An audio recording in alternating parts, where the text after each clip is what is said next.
Structure समझ में आ गया। अब हम मॉलिक्यूल पढ़ेंगे। देखिए नेचर में ना आपको AU तो मिलेगा यानी एक एटम, लेकिन कभी भी O नहीं मिलेगा, खाली एक एटम ऑक्सीजन का नहीं मिलेगा। क्यों नहीं मिलेगा ये आप फर्दर क्लासेस में पढ़ेंगे। अभी तो मुझे सिर्फ एटम और मॉलिक्यूल का कॉन्सेप्ट समझाना है। हमेशा नेचर में ना दो ऑक्सीजन के एटम कंबाइन होके O2 मिलता है, हाइड्रोजन होता है H, हमेशा कंबाइन होके H2 मिलता है, खाली H नहीं। कोई मिल भी सकते हैं और कुछ नहीं, राइट। Na का आपको खाली मिल जाएगा, नाइट्रोजन का आपको N नहीं मिलेगा, N2 मिलेगा। ये हमने बात की एटम की, राइट। अब आपका क्वेश्चन बनेगा डिफाइन एटम। क्या बनेगा? Define atom. तो आप डिफाइन एटम में क्या लिखोगे? An atom is a smallest particle of element that can take part in chemical reaction. Chemical reaction में पार्ट करते हैं, क्यों? क्योंकि ये जो तुम्हें मैंने स्ट्रक्चर बताया ना, ये लास्ट वाले लास्ट शेल के जो इलेक्ट्रॉन्स होते हैं ये एलिमेंट्स लेते देते हैं आपस में, तो तब जाके केमिकल रिएक्शन होता है, तो उसमें ये इलेक्ट्रॉन्स पार्टिसिपेट करते हैं। तो तभी इसने यहाँ पे बोला ये एटम का। और ये may and may not exist independently, ये मैंने आपको बता दिया। ये इंडिपेंडेंट एग्जिस्ट करता है, ये करता है, ये करता है अकेला, लेकिन ये कभी भी आप O नहीं देखोगे, कभी भी आप H नहीं देखोगे, कभी भी आप N नहीं देखोगे। तो ये किस में कम एग्जिस्ट करते हैं? कंबाइन होके, ठीक है, कंबाइन होके एग्जिस्ट करते हैं। अब यही जब सेम एटम है और कंबाइन होके एग्जिस्ट कर रहे हैं, देखिए जिन पे मैं बॉक्स बना रही हूँ इनको हम कहते हैं एलिमेंट्स। क्या कहते हैं? एलिमेंट्स। तो अब एलिमेंट्स की डिफाइन क्या आ गई? हाँ, ये रही आपकी एलिमेंट्स की define. An element is a simplest form of matter which can not be split into simpler substance by any physical और केमिकल मेथड। यानी O2 को आप फिजिकल और केमिकल मेथड से अलग नहीं कर सकते। ये आपका पहला पॉइंट है।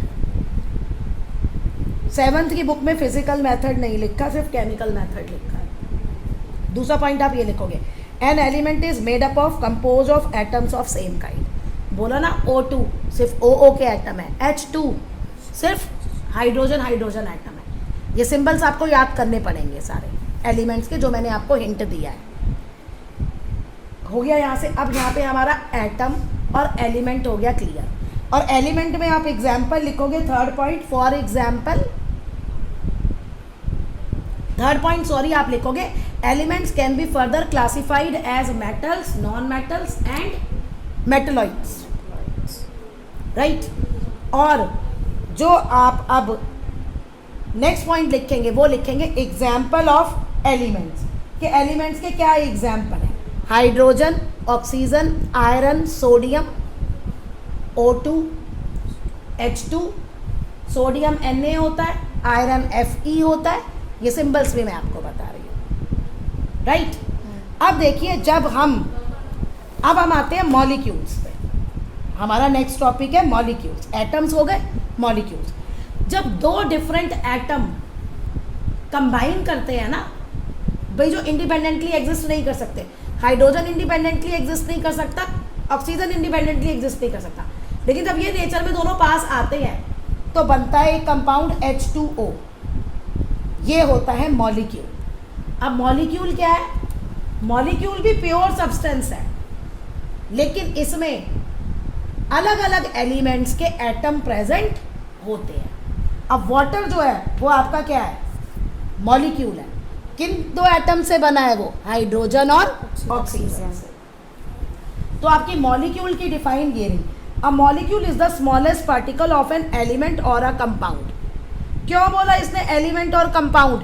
क्योंकि H2 जो है वो भी मॉलिक्यूल है, H एटम है, तभी लिखा था इंडिपेंडेंट अकेला भी एग्जिस्ट कर सकता है और नहीं भी कर सकता। ये है ना, मे और मे नॉट एग्जिस्ट इंडिपेंडेंटली। तो H एटम है, लेकिन H2 जो है वो मॉलिक्यूल है। लेकिन किसका मॉलिक्यूल है? ये एलिमेंट का, क्योंकि एलिमेंट में सेम तरह के होते हैं, राइट। अच्छा, अब O O भी एटम है, लेकिन O2 जो है वो मॉलिक्यूल है, लेकिन किसका है वो? एलिमेंट का। अब आ जाइए H2O। H2O जो है वो मॉलिक्यूल है, लेकिन वो किसका है? कंपाउंड का। तो कंपाउंड के जो मॉलिक्यूल होते हैं उनमें अलग अलग एटम एग्जिस्ट करते हैं। तो मॉलिक्यूल स्मॉलेस्ट पार्टिकल है एलिमेंट और कंपाउंड की that can normally exist independently. ये तो इंडिपेंडेंटली एग्जिस्ट करते हैं, लेकिन एटम कर भी सकते हैं और नहीं भी। जैसे मैंने आपको बताया Na इंडिपेंडेंटली एग्जिस्ट करता है, सोडियम, Au गोल्ड ये इंडिपेंडेंटली एग्जिस्ट करता है। तो ये एटम भी है और ये एलिमेंट भी है। पॉइंट क्या बताना चाह रही हूँ वो आपको क्लियर हुआ? एटम और मॉलिक्यूल में वो यहां से तुम्हें ज़्यादा क्लियर होगा।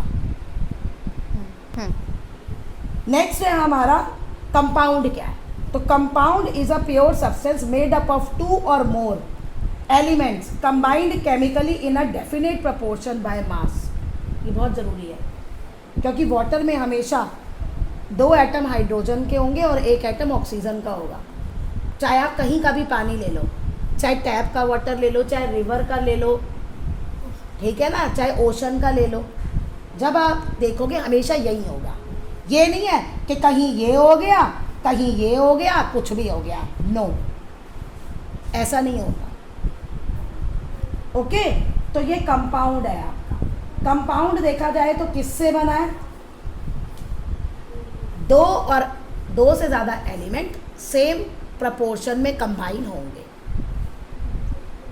राइट? अब सेम प्रपोर्शन क्या है? अभी 7th क्लास तो ये याद करो, 9th क्लास का ये आगे पूरा टॉपिक है, तब आपको समझ में आ जाएगा। 7th तो अभी इतने से ही काम चला, राइट? अच्छा, स्मॉलेस्ट यूनिट जो होती है atom, compounds are made up of molecules. याद है ना, मैंने एलिमेंट्स में कहा था elements are made up of atoms of same kind.